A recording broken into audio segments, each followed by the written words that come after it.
The U.S. has been poring over the latest satellite images of North Korea, and the intelligence assessment is they've likely completed all preparations to launch.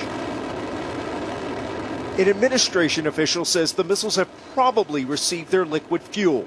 Even though the U.S. has no way to confirm that information on the ground, the military is sending a clear message to Kim Jong-un. It's not when you launch the Musadan missiles, but where.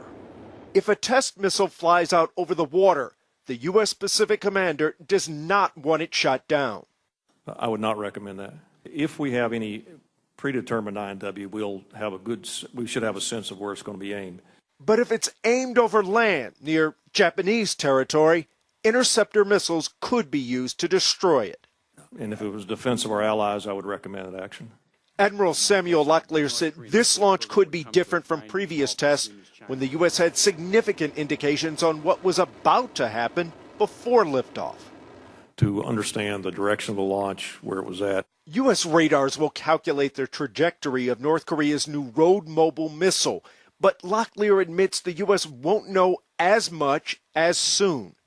In this case, in the scenario we're in, we're probably looking at being able to see it being in a general location and then to sense a launch. Will North Korea launch or stand down? Locklear says it's hard to read Kim Jong-un.